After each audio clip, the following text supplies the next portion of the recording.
एक बड़ी खबर आपको बता दें, 3 राज्यों के चुनाव के लिए कांग्रेस की उम्मीदवारों की पहली सूची आ गई है। मध्य प्रदेश, छत्तीसगढ़ और तेलंगाना चुनाव के लिए कांग्रेस की पहली लिस्ट जारी कर दी गई है। कमलनाथ छिंदवाड़ा से चुनाव लड़ेंगे। मध्य प्रदेश के लिए 144 नाम की पहली सूची जारी कर दी गई है। छत्तीसगढ़ के लिए 30 नाम और तेलंगाना के लिए 55 नाम की सूची जारी कर दी गई है।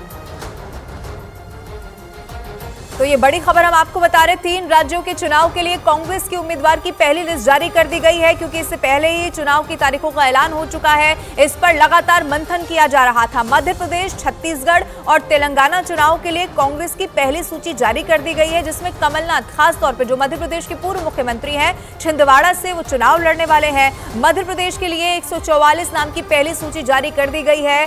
छत्तीसगढ़ के लिए 30 नाम और तेलंगाना के लिए 55 नाम की सूची जारी की गई है। मध्य प्रदेश को लेकर ज्यादा मंथन इसीलिए भी यहां पर चल रहा था, क्योंकि भारतीय जनता पार्टी की तरफ से जो मध्य प्रदेश को लेकर सूची जारी की गई थी, उसमें तमाम दिग्गजों को मैदान में उतारा गया था। और अभी तक माना यही जा रहा है कि बाकी जो राज्य हैं उनके लिए भी यही माना जा रहा है कि बीजेपी ये बड़ा दांव चलने वाली है, दिग्गजों को मैदान में उतारने वाली है। और इसी को लेकर लगातार कांग्रेस मंथन कर रही थी। अब 3 राज्यों के चुनाव के लिए कांग्रेस के उम्मीदवारों की पहली लिस्ट जारी कर दी गई है, जिसका लगातार इंतजार किया जा रहा था। मध्य प्रदेश, छत्तीसगढ़ और तेलंगाना चुनाव के लिए कांग्रेस की पहली सूची आ चुकी है, जिसमें खास तौर पर कमलनाथ की अगर बात करें तो छिंदवाड़ा से चुनाव वो लड़ने वाले हैं। मध्य प्रदेश के लिए 144 नाम की पहली सूची जारी कर दी गई है। छत्तीसगढ़ के लिए भी 30 नाम और तेलंगाना के लिए 55 नाम की सूची जारी कर दी गई है। ये इस वक्त की सबसे बड़ी खबर हम आपको बता रहे हैं। विधानसभा चुनाव में अब बहुत ज्यादा समय नहीं रह गया। अरुण मेरे साथ फोनलाइन पर जुड़ चुके हैं। अरुण, और क्या है इस खास सूची में?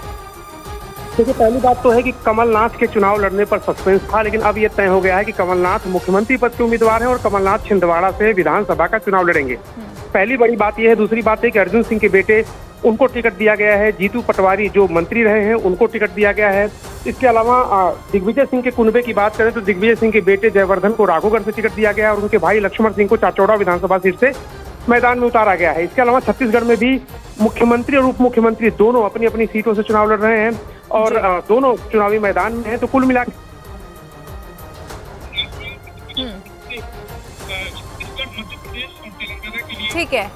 ठीक है, बिल्कुल अरुण, आपने महत्वपूर्ण जानकारी दी कि कैसे मध्य प्रदेश, छत्तीसगढ़ और तेलंगाना को लेकर जो ये सूची है वो जारी कर दी गई है, क्योंकि कमलनाथ को लेकर सस्पेंस बरकरार था, क्या चुनाव लड़ेंगे। अब ये साफ हो चुका है। कांग्रेस की स्ट्रैटेजी यहां से क्या दिखाई देती है वो भी क्लियर है।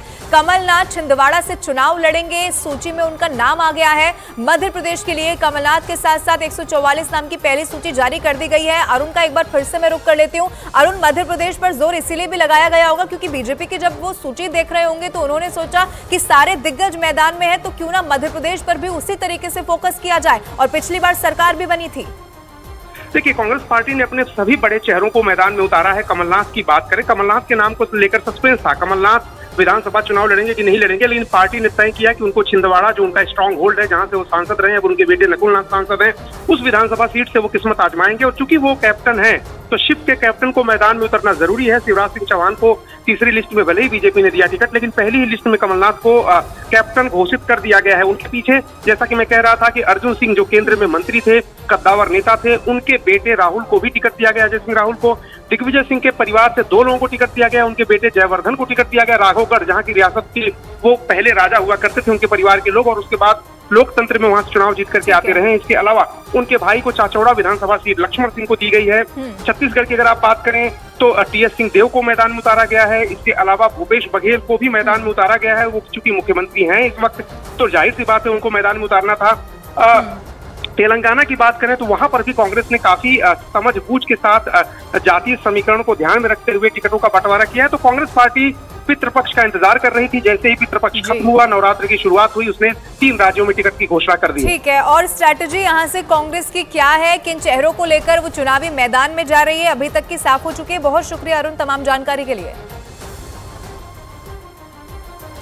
तो ये बड़ी खबर हम आपको लगातार बता रहे हैं और जो सूची सामने है वो भी इस वक्त आपके टीवी स्क्रीन पर हम आपको दिखा रहे हैं। अभी तक जो जानकारी है उसके मुताबिक 3 राज्यों के चुनाव के लिए कांग्रेस की उम्मीदवार की पहली लिस्ट ये है जो जारी हो चुकी है। ये हम आपको दिखा भी रहे हैं। भूपेश बघेल को पाटन से यहाँ पर टिकट मिला है। मध्य प्रदेश, छत्तीसगढ़ और तेलंगाना चुनाव के लिए कांग्रेस की ये पहली सूची है। कांग्रेस अपने दिग्गजों के साथ कैसे मैदान में उतर रही है, इस सूची के साथ ये भी साफ हो गया है। कमलनाथ चुनाव लड़ेंगे नहीं लड़ेंगे, इसको लेकर जो सवाल बरकरार था वो भी यहां से साफ हो गया है। कमलनाथ जो अपना स्ट्रॉन्ग होल्ड रखते हैं छिंदवाड़ा में, वहीं से उन्हें चुनावी मैदान में उतारा गया है। मध्य प्रदेश के लिए 144 नाम की पहली सूची जारी हो चुकी है, वो इस वक्त हम आपको दिखा भी रहे हैं। छत्तीसगढ़ के लिए भी सूची जारी हुई है, 30 नाम उसमें है और तेलंगाना के लिए 55 नाम की सूची यहां पर जारी कर दी गई है। बहुत ज्यादा वक्त अब रह नहीं गया है। विधानसभा के चुनाव में तारीखों का ऐलान पहले ही हो चुका है।